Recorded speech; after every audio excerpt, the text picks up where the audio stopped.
नमस्कार, मैं हूं संजय शर्मा। आप देख रहे हैं 4 PM न्यूज नेटवर्क। क्या कांग्रेस अब एक नए दिशा में आगे बढ़ रही है? राहुल गांधी की लीडरशिप में जो चालें चली जा रही हैं भारतीय जनता पार्टी को, क्या वो पसीने छुड़ाने के लिए पर्याप्त हो गई हैं? भाजपा राहुल गांधी को बहुत हल्के में ले रही थी, लेकिन कश्मीर से कन्याकुमारी तक टी शर्ट पहने इस नौजवान नेता ने जो चालें चली, उसने भाजपा को पसीने पसीने कर दिया। उत्तर प्रदेश में भी कुछ नए समीकरण बनते हुए नजर आ रहे हैं। दैनिक भास्कर के राजनीतिक संपादक केपी मलिक ने भारतीय जनता पार्टी, कांग्रेस और समाजवादी पार्टी की रणनीति पर विस्तार से चर्चा की। आपसे रिक्वेस्ट है 4 PM को सब्सक्राइब करिए और अगर संभव हो सके तो ज्वाइन बटन नीचे लगा है, ज्वाइन बटन दबाइए, हमारा मदद करिए और सुनिए केपी मलिक क्या कहते हैं। 4 PM न्यूज नेटवर्क में बहुत बहुत स्वागत है केपी मलिक साहब आपका। धन्यवाद संजय जी। मलिक साहब, मेरे ख्याल से आपको 25-30 साल तो हो गए होंगे पार्लियामेंट को कवर करते हुए, देखते हुए, वहां जाते हुए, है ना? कितने साल हो गए आपको? 3 दशक हो गए हैं संजय जी मेरे को जाते हैं। 3 दशक। पार्लियामेंट की कवरेज देखा आपने, लगातार वहां बैठते हैं जी जी सांसदों जी से, तमाम जी। सरकारें भी आपने देखी। कभी ऐसा पहली बार नजारा हुआ ना कि सारी सरकार मिलके नेता विपक्ष को कानून बता रही, कानून क्या होता है, और दरअसल जो बता रही होती है वो गलत होता है। सेना प्रमुख को अपनी किताब में लिखने का अधिकार होता है, अपनी किताब छापने का अधिकार होता है। 2 साल से सरकार ये तय नहीं कर पा रही किताब छपने दें, ना कर दें, मना कर दें, हाँ कर दें। आपको लगता है राहुल गांधी ने आज इतनी दुखदी नस दबा दी है, पूरी भारतीय जनता पार्टी बिलबिला गई है? समझ में नहीं आ रहा। राहुल गांधी ने कहा कि अच्छा मैं बताता हूं देशभक्ति क्या होती है। ये राहुल गांधी के दिमाग में ये सब चीजें आती कहां से? ये दांव पेच, ये हुनर।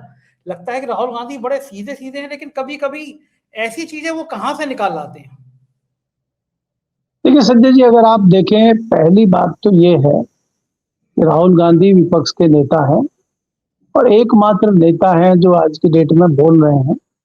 लेकिन विपक्ष में तो बहुत लोग हैं, लोगों ने बोलना लगभग बंद कर दिया है, या सिर्फ फॉर्मेलिटी के लिए बोल रहे हैं या ट्वीट आदि कर रहे हैं। राहुल गांधी कुछ मुद्दे लेके आते हैं और वो पार्लियामेंट में बोलने की कोशिश करते हैं। कल जब बजट पेश हुआ था और कुछ पत्रकारों ने उनसे बात करने की कोशिश करी और उन्होंने पूछा कि आप कुछ बोलिए, तो उन्होंने कहा कल मैं हाउस में बोलूंगा, क्योंकि राष्ट्रपति के अभी भाषण पे ये भाषण चल रहे हैं नेताओं के पार्लियामेंट में, और उसी पे भाषण राहुल गांधी को भी देना था और उसमें बजट की बातें या राष्ट्रपति ने जो जो चीजें रखी उस पर उनको बोलना था। लेकिन एक बहुत महत्वपूर्ण मुद्दा उन्होंने उठा दिया और उससे जो सरकार है और प्रधानमंत्री हैं हमारे, वो सख्ते में आ गए। क्योंकि पूर्व सेना अध्यक्ष जो जनरल है मनोज मुकुंद नरवाणे, उन्होंने एक किताब लिखी है और सेना में होने के नाते क्या होता है कि पहले वो किताब के जो भी अंश हैं वो रक्षा मंत्रालय को भेजे जाते हैं, वहां से अप्रूव किताब हो जाती है, उसके बाद वो छपने जाती है। वो छपने गई हुई है, लेकिन परमिशन अभी मंत्रालय से नहीं आई। अब मंत्रालय इतने दिन से क्यों नहीं छपने दे रहा है? अगस्त 2025 में भेजी है उन्होंने, अभी 1 साल में कुछ ही चंद महीने बचे हुए होने में, तो रक्षा मंत्रालय परमिशन क्यों नहीं दे रहा है? जाहिर सी बात है, कुछ ना कुछ उसमें सरकार की पोल पट्टी खुल रही होगी। तो इसलिए उस पे जो चर्चा करना चाह रहे थे राहुल गांधी, उसी किताब के कुछ अंश, एक मैगजीन है कारवा नाम की, बहुत फेमस मैगजीन है, उसने एक आर्टिकल छाप दिया और उसमें ये लिखा है कि 4 टैंक लद्दाख की सीमा में घुस गए थे और आर्मी चीफ को 2020 में, शायद 31 अगस्त 2020 में सेना अध्यक्ष को खबर मिली कि चीनी 4 टैंक हमारी सीमा में घुसाए हैं, क्या एक्शन लेना है बताइए। अब उसमें जाहिर सी बात है कि सरकार को इजाजत देनी होती है, उसमें रक्षा मंत्री और राष्ट्रीय सुरक्षा सलाहकार और प्रधानमंत्री जी की इजाजत के बिना एक्शन नहीं होता है। तो उन्होंने ये लिखा हुआ है कि जब मैंने उनको फोन किया, रक्षा मंत्री जी को, मेरा फोन नहीं उठाया। जब मैंने राष्ट्रीय सुरक्षा सलाहकार को फोन किया, उन्होंने कोई जवाब नहीं दिया। पीएम को मैं मिला नहीं सकता था, तत्कालीन विपिन रावत जी जो थे उनको फोन किया, उनका भी जवाब नहीं आया। और मुझे करीब 2.5 घंटे, 2.25 के बाद में राजनाथ जी का फोन आया कि जो उचित लगे करो। अब बताइए, 2-2.5 घंटे में तो जो खेला होना था हो चुका। वो चाइना के जो मिलिट्री थी, जो टैंक थे, वो अंदर तक घुस गए, उन्होंने कुछ जगहों पे कब्जा कर लिया। इस तरह की कुछ खबरें हैं, लेकिन ये खबरें तब तक पक्की नहीं हो जाती या तो मैगजीन छपे, क्योंकि आज जो कानून सिखाया गया है राहुल गांधी को कानून सिखाया गया संसद में बोलने के लिए। हमने तो इतिहास में पहली बार देखा, इन 3 दशकों में बहुत सारी गर्मा गर्म बहस भी देखी है, बहुत सारे सवाल जवाब भी देखे हैं। हमने जो है विपक्षी दल के नेता का आदर होते हुए देखा है। अगर प्रधानमंत्री या सत्ताधारी दल का कोई बड़ा व्यक्ति बोल रहा है और विपक्षी नेता खड़ा हो जाता है, सदन का नेता, तो प्रधानमंत्री भी बैठते हुए हमने वाजपेयी जी को बैठते हुए देखा है, जो विपक्ष का आदमी खड़ा होता है। आज राहुल गांधी को पार्लियामेंट के तौर तरीके सिखाने के लिए, तो मेरे ख्याल से 5वीं बार सांसद है, उनको तौर तरीके सिखाने के लिए पहले तो लोकसभा अध्यक्ष ही उनको कानून बता रहे थे कि आप जो है राष्ट्रपति अभिभाषण पे बोलिए और बाकी चीजों पे आप नहीं बोल सकते। खूब कानून सिखा रहे, बार बार उधर देख रहे थे, उधर से कोई इशारा आता है क्या। उसके बाद रक्षा मंत्री जी खड़े हो गए कि जो किताब छपी नहीं है आप उसके बारे में कैसे बोल सकते हैं। इसका मतलब यह है कि रक्षा मंत्री को भली भांति जानकारी है कि किताब छपी नहीं है और परमिशन रक्षा मंत्रालय में रखी हुई है। उसके बाद जो है गृह मंत्री जी खड़े हो जाते हैं। उसके बाद क्रांतिकारी जो आते हैं आपके निशिकांत दुबे जी भी जो है बचाव कर रहे हैं सरकार का। उसके बाद रिजिजू भी अब सरकार के तमाम जो सेनापति हैं, तमाम जो ढाल ढाल लेकर सरकार को बचाने वाले हैं, ये सब खड़े हो गए और प्रधानमंत्री जी बैठे हुए हैं। प्रधानमंत्री जी के चेहरे का रंग उड़ा हुआ, उनकी बॉडी लैंग्वेज पर भी। ऐसा क्या है इसमें किताब में आपत्तिजनक? ऐसा क्या है जिससे सरकार इतना डर रही है? पार्लियामेंट में लगभग पौने घंटे ये चलता रहा कि राहुल गांधी बोलने की कोशिश करे और ये उसको कानून का पाठ पढ़ा रहे हैं। वो कुछ भी बोलना शुरू कर देता है, वो नया कानून बताना शुरू कर देते हैं। और वो कोई ऐसा वैसा या कोई संसदीय दल का नेता नहीं बता रहा है या कोई मंत्री नहीं बता रहा है, वो बता रहे गृह मंत्री जी, रक्षा मंत्री जी, खुद जो है लोकसभा अध्यक्ष। राहुल गांधी ने, मुझे लगता है संजय जी, कि राहुल गांधी भी इस बात को जानते थे कि ये मुझे नहीं बोलने देंगे। राहुल गांधी जी ने पार्लियामेंट में ये बोल के ये मुद्दा बाहर भेज दिया हम और आप जैसे लोगों के पास। हम भी चर्चा कर रहे हैं, तमाम दूसरे मीडिया के लोग भी चर्चा कर रहे हैं, चर्चा आम हो गई है और उस पर चर्चा बाहर हो गई है और लोग विचार विमर्श कर रहे हैं। जिस प्रकार से एप्स्टीन फाइल आई है और उसमें सुगबुगाहट चल रही है, हालांकि वो एक तरह से आरोप है, जब तक आरोप सिद्ध ना हो जाए, जब तक किसी के तथ्य सारे ना आ जाएं, उस पर चर्चा नहीं होनी चाहिए। हालांकि भारत का कोई उस तरह का कोई बहुत बड़ा कोई उस तरह की कोई फुटेज या कोई नहीं है, लेकिन जिस तरह से ईमेल में प्रधानमंत्री जी का नाम आया है, हरदीप पुरी का नाम आया है, अनिल अंबानी जी का नाम चल रहा है, तो सुगबुगाहट लोगों में जरूर होगी और लोग चर्चा करना चाहते हैं, जानना चाहते हैं मामला क्या है। लेकिन अब खाली नाम पर आ जाने से तो इस पे चर्चा उस तरह से नहीं हो सकती, लेकिन लोगों में सुगबुगाहट शुरू हो गई। और संजय जी, मैं दावा कर रहा हूं, मेरी आज बहुत सारे लोगों से बात हुई जिनको हम अंधभक्त कहते थे, जो मोदी जी को भगवान मानते थे, उनके मन में भी थोड़ा सा ये लग रहा है कि यार कुछ ना कुछ तो जरूर है, कुछ ना कुछ तो है। तो एक शंका पैदा उनके मन में भी हो गई और इसके नतीजे आने वाले समय में क्या होंगे ये हमें देखना होगा, जिस प्रकार से देश में स्थिति चल रही है। तो ये बड़ी दुर्भाग्यपूर्ण बात है कि संसद में आप मुख्य विपक्षी दल के नेता को ही नहीं बोलने दे रहे हैं, तो आम सांसद, आम दूसरा कोई भी मेंबर क्या बोले, क्या अपनी बात रखे।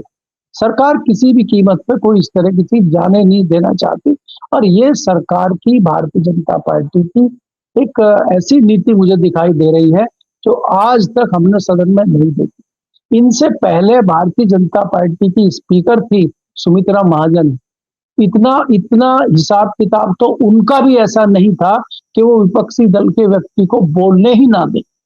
वो भी देखिए भारतीय जनता पार्टी की थी, भारतीय जनता पार्टी की सरकार है, उनका भी थोड़ा झुकाव तो था, लेकिन यहाँ तो ऐसा लगता है कि 90% जो है पलड़ा ऐसे झुका हुआ है। तो ये बड़ा दुर्भाग्यपूर्ण है जी। बिल्कुल ठीक कह रहे हैं मलिक साहब, लेकिन जो लोग राहुल गांधी को थोड़ा सा हल्का समझ रहे थे, राहुल गांधी ने पिछले 3-4 सालों में क्रांति करके रख दी है। एक टी शर्ट में एक आदमी चला कन्याकुमारी से कश्मीर तक और भारत जोड़ो यात्रा ने देश की तस्वीर बदल दी। आज देशभक्ति का पाठ सिखाने की कोशिश की गई तो वो पाठ निकाल रहा है राहुल गांधी, जिसने पूरे देश को झंझोड़ दिया, बता दिया कि हमारे प्रधानमंत्री जी बस केवल चीन के राष्ट्रपति को चाय बना के पिला सकते हैं, झूला झुला सकते हैं। गलवान घाटी में जो हमारे शहीद हो गए उनका जवाब नहीं दे पाएंगे। राहुल गांधी के स्टेप को अखिलेश यादव ने भी बढ़ चढ़कर समर्थन किया और कहा कि राहुल गांधी बिल्कुल जायज मुद्दा उठा रहे हैं। एक बार फिर साबित हो गया कि उत्तर प्रदेश के चुनाव से पहले राहुल गांधी और अखिलेश की जोड़ी भारतीय जनता पार्टी को बहुत परेशान कर सकती है। जिस तरह उत्तर प्रदेश में लगातार विरोध प्रदर्शन जारी हैं, आज भी केशव मौर्य का घर घेरने के लिए लोग गए, अभ्यर्थी गए नौकरी के लिए, हंगामा हुआ। और फिर आज योगी आदित्यनाथ जी ने मोदी जी की तारीफ में लंबी चौड़ी प्रेस कॉन्फ्रेंस कर दिया, भूतपूर्व बजट है और ये है और वो है। क्या लगता है राहुल और अखिलेश की जोड़ी उत्तर प्रदेश में फिर एक बार परेशान कर सकती है बीजेपी को, जैसा पार्लियामेंट के चुनाव में किया था? देखिए संजय जी, मुझे लगता है कि अखिलेश यादव कहीं ना कहीं थोड़े ठंडे पड़े हैं। उन्होंने आज पार्लियामेंट में 2 बार खड़े होकर ये जरूर कहा है कि मुख्य विपक्षी दल के जो नेता हैं उनको अपनी बात रखनी चाहिए, क्योंकि चाइना का मामला है। और उन्होंने रेखांकित किया, मुलायम सिंह यादव जब रक्षा मंत्री थे वो हमेशा कहते थे कि चाइना हमारा सबसे बड़ा दुश्मन है और चाइना ने हमारी जमीन हथिया सकती है। यहाँ पे तो संजय जी, मैं खुद भी इस बात का दावा करता हूँ कि वाजपेयी जी की सरकार में, उसके बाद भी जब जब भी हमारी बात जॉर्ज फर्नांडिस जी से होती थी, वो हमेशा कहते थे कि चाइना ने हमारी सैकड़ों किलोमीटर जमीन दबा के रखी हुई है और हमारे हाथ बंधे हुए हैं।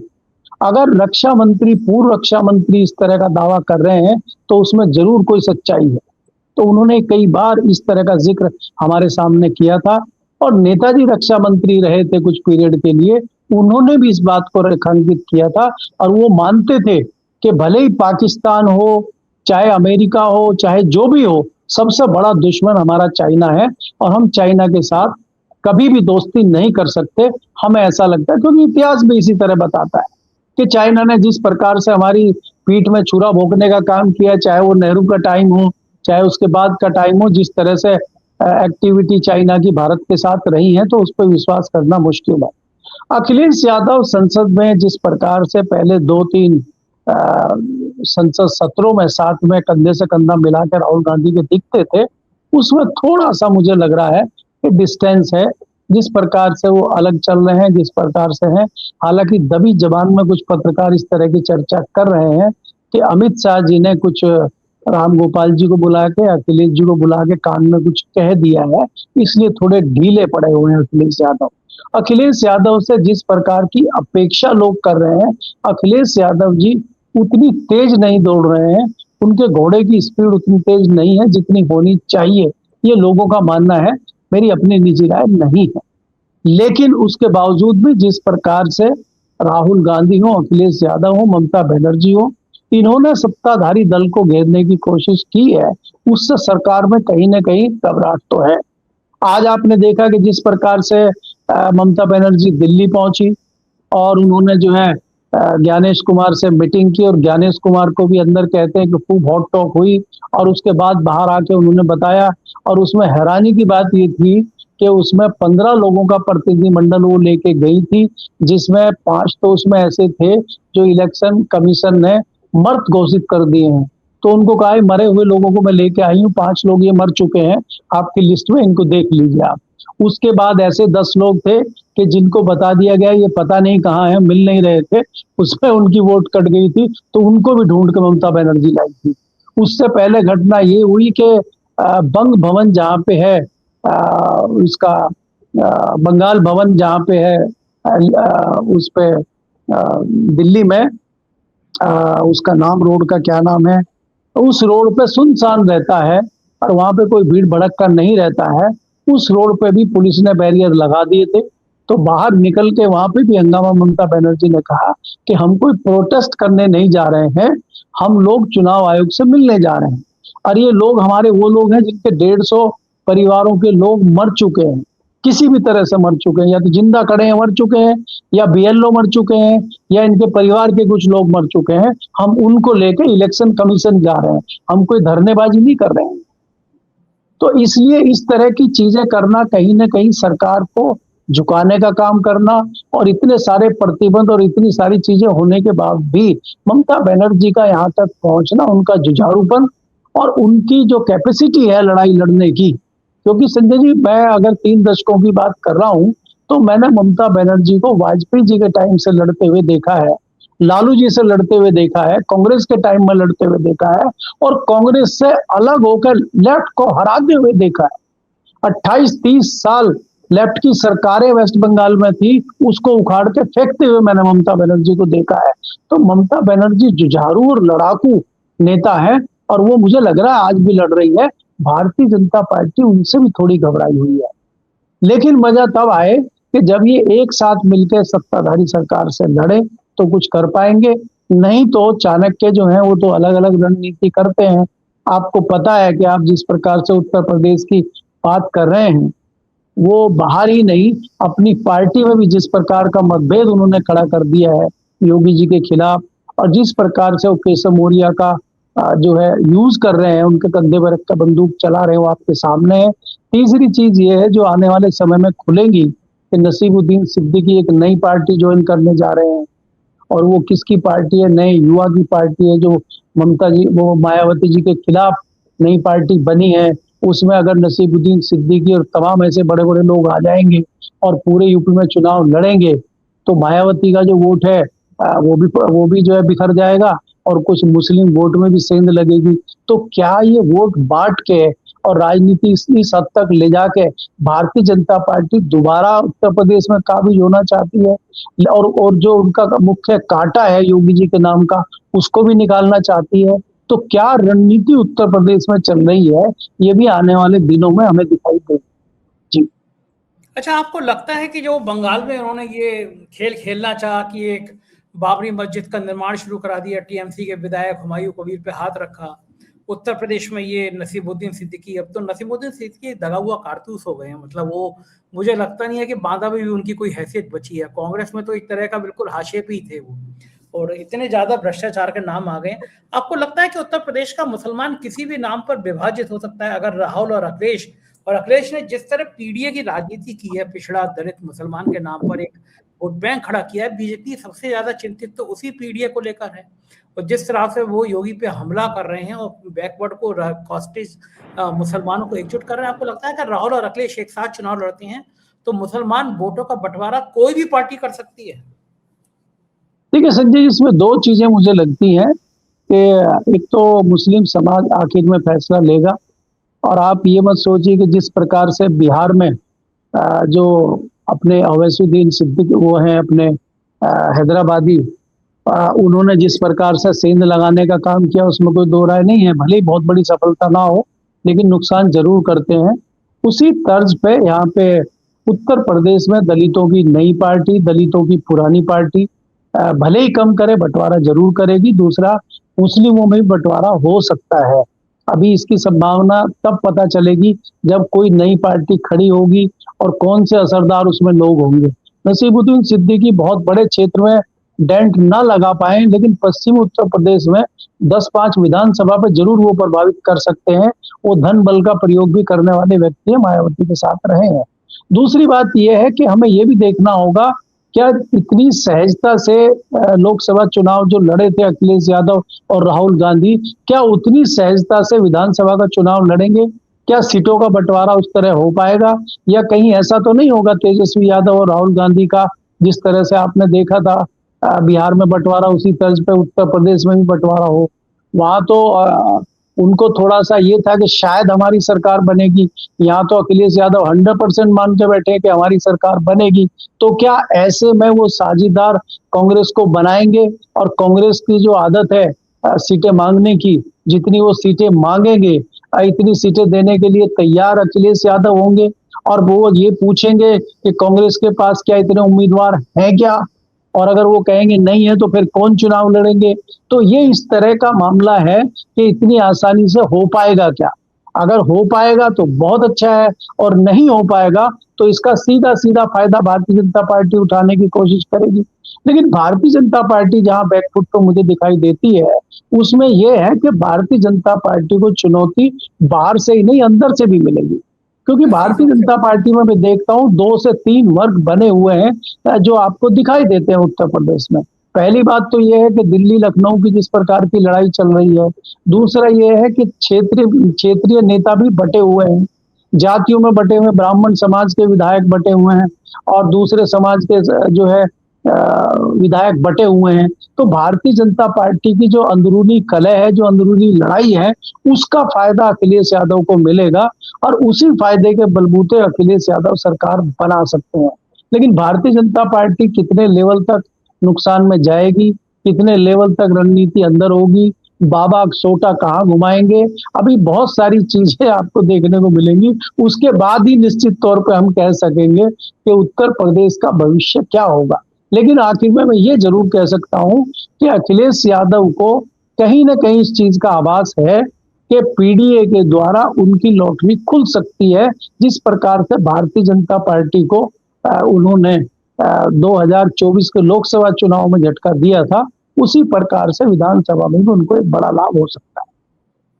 बिल्कुल ठीक बात है और देखना यह होगा कि राजनीति का ये खेल कहां तक जाएगा। बहुत बहुत शुक्रिया मलिक साहब, आपने मुझे समय दिया, बातचीत की। Thank you. ये देखिए भी मलिक जी, पूरी बातचीत आपने सुनी, कैसी लगी बातचीत बताइएगा जरूर। शुक्रिया, थैंक यू।